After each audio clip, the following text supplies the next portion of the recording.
Hi guys, it's Heather Peterman here. I wanted to make this video today as a follow-up from my last video about adrenal fatigue. I've gotten a lot of interest and a lot of questions rolling in as we're starting to talk about the awareness around adrenal fatigue and what it is. And I want to clarify a few things for you guys first. So first off, I am not a medical doctor. I'm a doctor of acupuncture and oriental medicine who works in integrated medicine, meaning I work side by side with Western and conventional medicine providers to provide optimal care for my patients. That being said, I want to clarify that adrenal fatigue is not a recognized Western diagnosis. There's quite a bit of controversy about it in the Western medical community, so it's something that's a little bit different for me to bring up as an integrated medicine practitioner.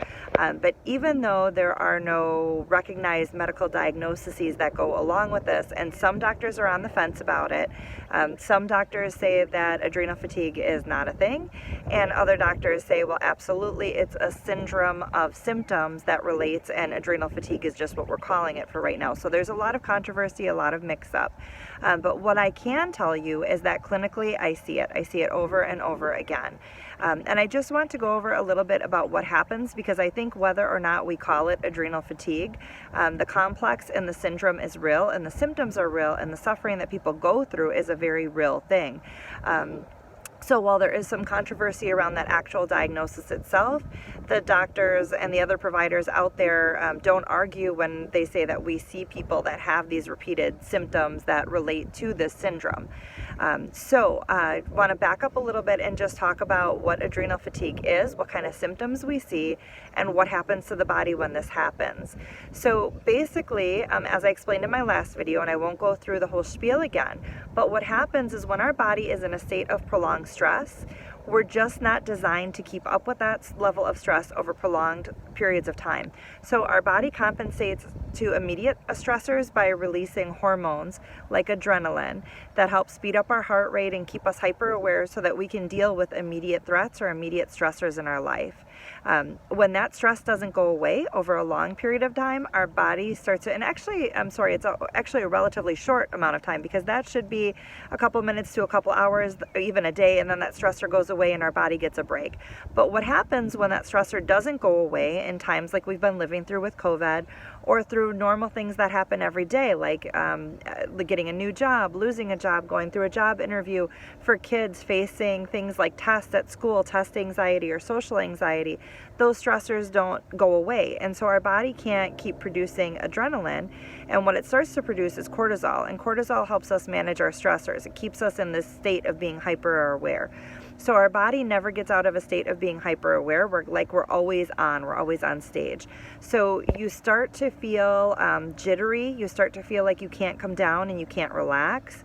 You start to feel anxious or fearful or worrisome. All of these feelings, negative feelings, are there on a daily basis, and they just never go away. And that comes from that excess cortisol production.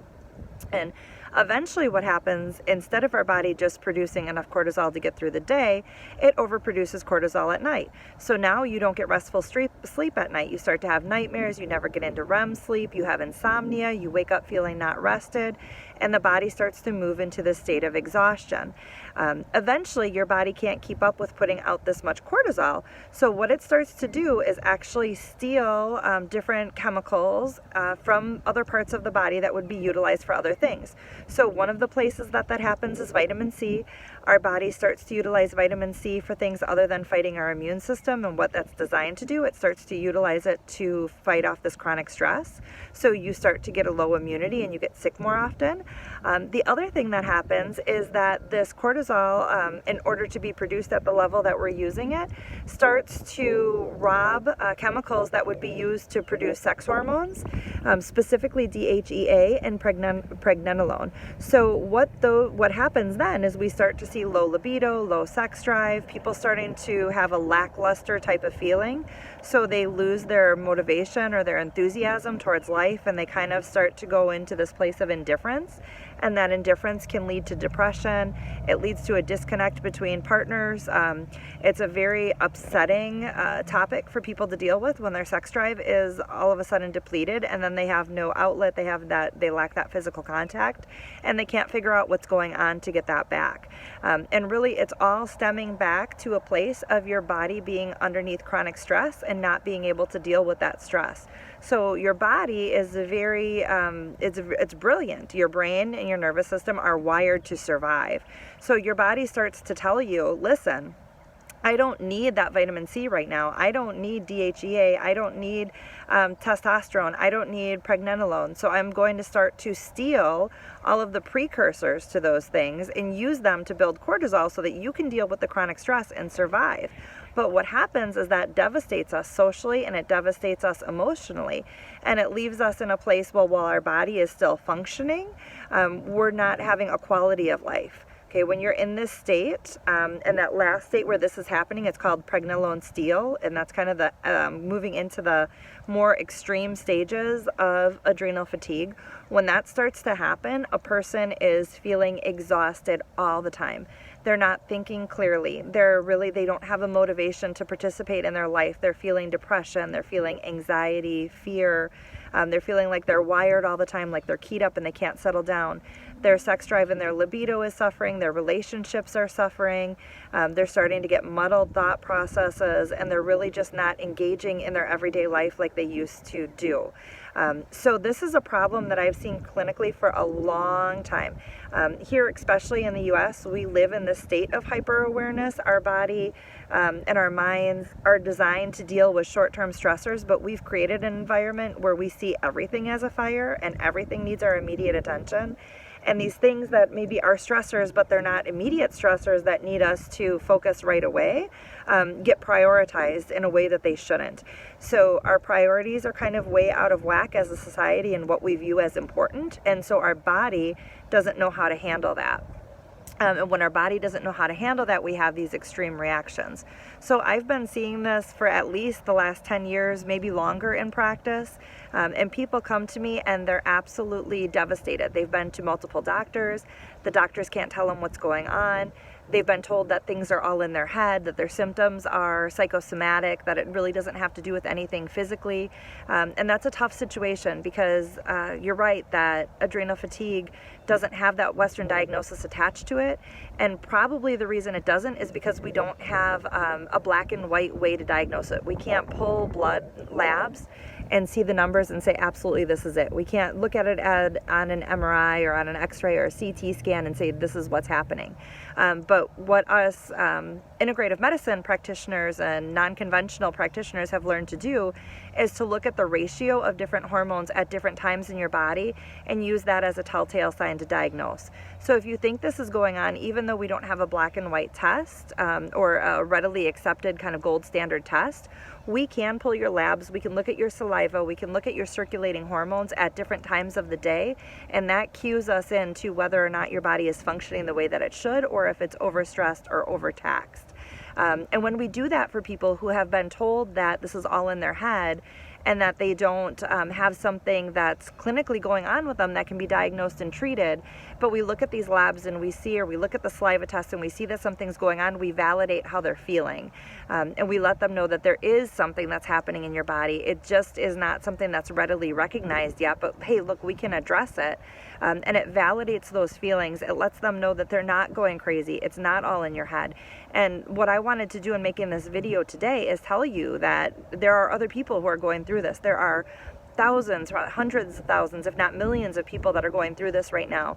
And as the fight with COVID keeps rising, and as we continue to go in places where we're under more and more stress and we're dealing with new stressors that we haven't dealt with before, I'm seeing it more and more and more on the clinical side. So I think that this is going to have to move to be something where we're going to have to recognize it in the Western world. Certainly, I'm not the person who's going to make that decision, but I'm just sharing my experience clinically.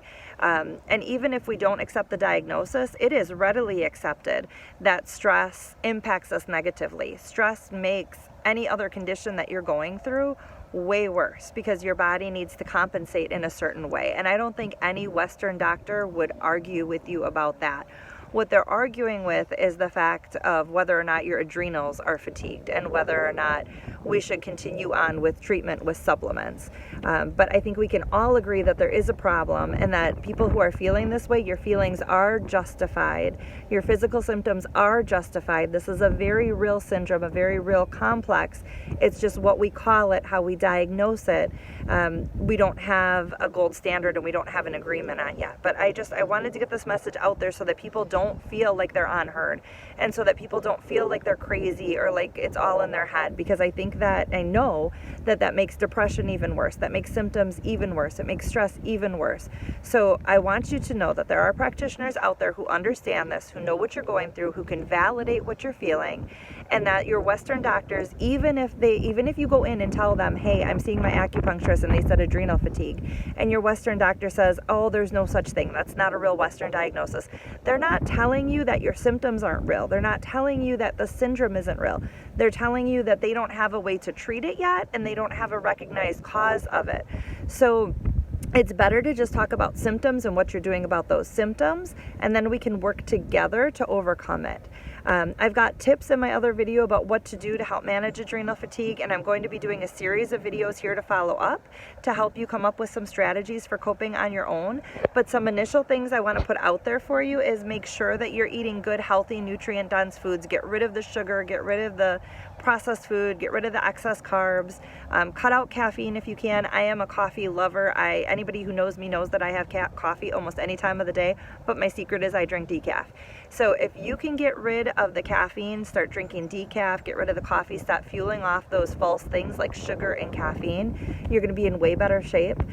Try to eat 4 to 6 small meals a day, or try to eat every 4 to 6 hours. So stick with the 4-6 rule, either 4 to 6 small meals or every 4 to 6 hours. Of good, healthy foods full of saturated fats. I'm going to be doing a follow-up video about what saturated fats are, why they're good for you, and kind of clarify how good fats in our diet are really important, because they've kind of been chastised and bastardized for a long time, and we need to get rid of that stigma. So I'm going to be following up with those videos. Try and make sure that you're having good sleep hygiene, and even if you're having a hard time getting to sleep, make sure you have a sleep routine to get into bed. Daily exercise, real gentle exercise, walking, not pushing your body too far, yoga.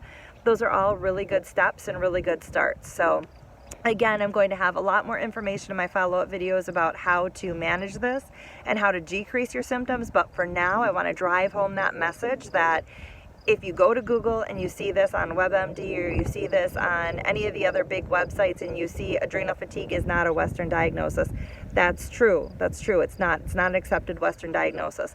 But it is absolutely a syndrome, a set of symptoms that exists and people do experience.